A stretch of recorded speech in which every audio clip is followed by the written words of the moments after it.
Good afternoon, everybody. Let me start by saying to the people of New Orleans what we already know, that we are tough and that we are resilient.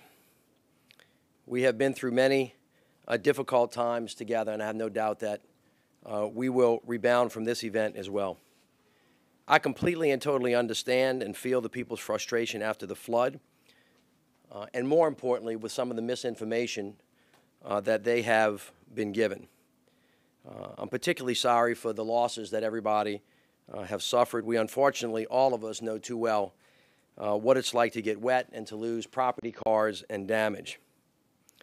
I am going to continue to do everything I can to get the answers that the city needs and get the people the help that they need to try to get us back to normal. As everybody knows by now, on Saturday, August 5th, 2017, an afternoon storm, I'd like to call it a deluge, began at approximately 2 o'clock p.m. And over the course of the next 3 to 4 hours, up to 9.5 inches of rain fell on some parts of New Orleans.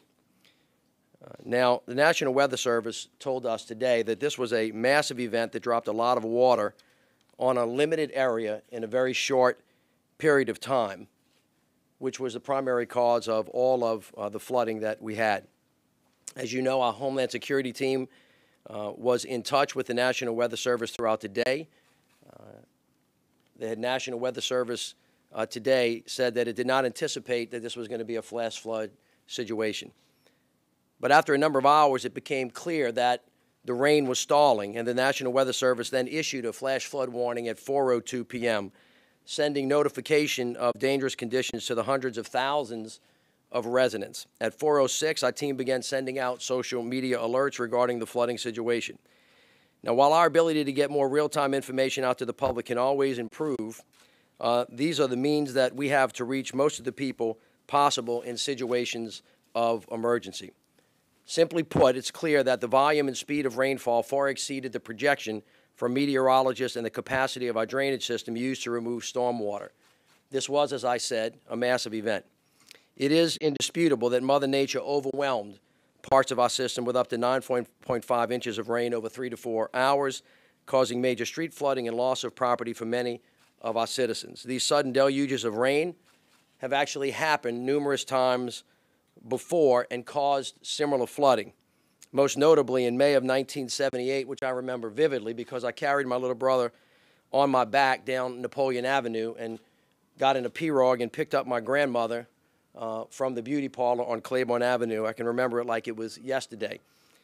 Another event happened in April 1983, another in April of 1988, November of 1989, and of course, most recently in May of 1995. I think the National Weather Service alluded to those today.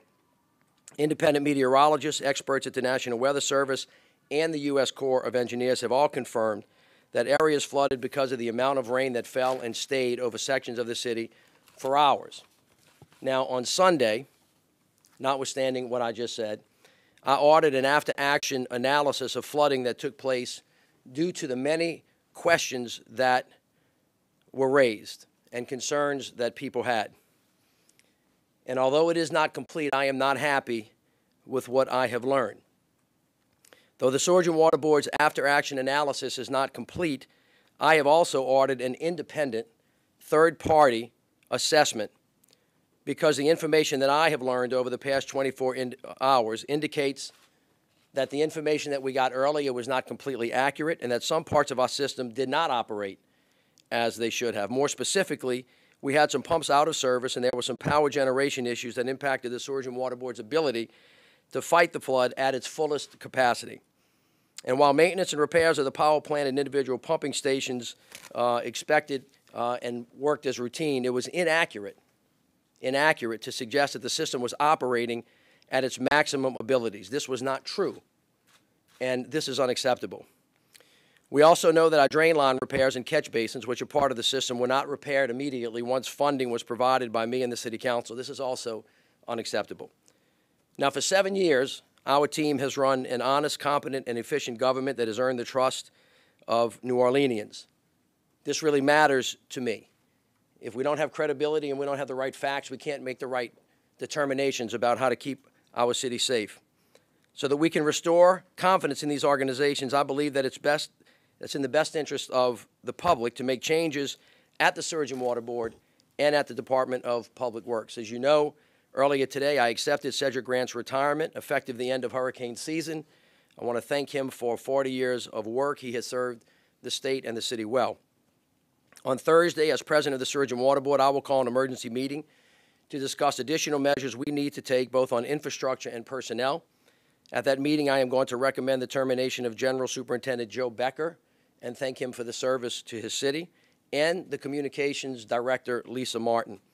I have also accepted the resignation of Public Works Director Mark Jernigan, effective August 18th. Danny Galloway will serve as interim director. Now, at the end of the day, the people of this city deserve to have all the facts. That is true. And I know that people are angry and frustrated. That is certainly understandable.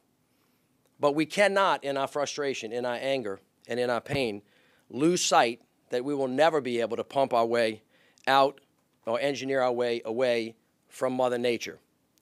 A third-party analysis is what is needed to chart the path forward to make us as strong and resilient as possible. With that, I will be happy to answer any questions that you have. Is it safe to say, if you're going to ask for the resignation or termination of these people, that you ask for Cedric Grant's retirement or resignation as well? Well, we came to an understanding today, and to his credit, Mr. Grant understands that it would be almost impossible to move forward because the credibility of the organization is now questioned. So I think he understood that it was in his best interest, in the best interest of the city. What was your response as you're listening to the testimony by Mr. Becker there, and his percentages are going down? It's one of the reasons why the public gets frustrated.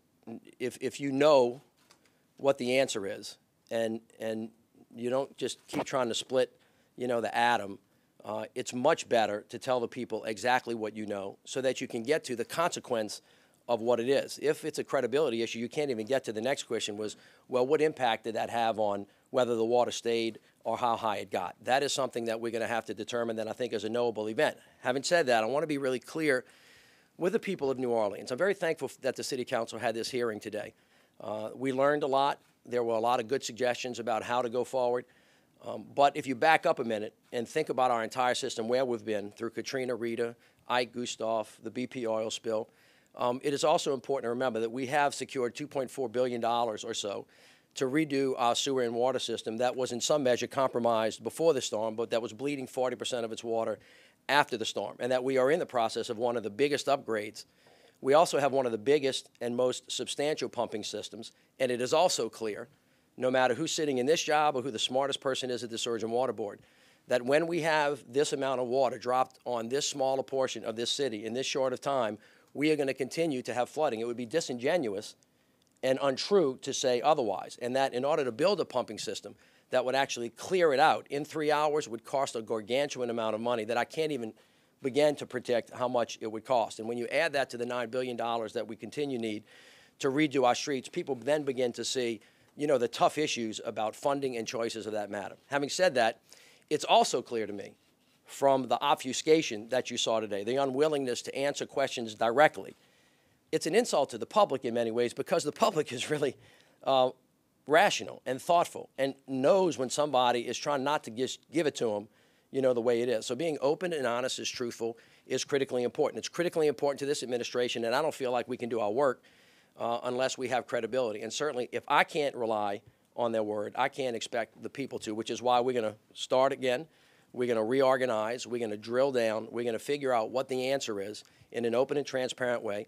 We're going to do it with a third-party, independent analysis so that this mayor and this city council and the next mayor and the next city council can use it for long-term planning. But I don't want anybody in the city to leave this hearing today thinking that because one person or two people did a bad thing. This was not just about people. The system is big.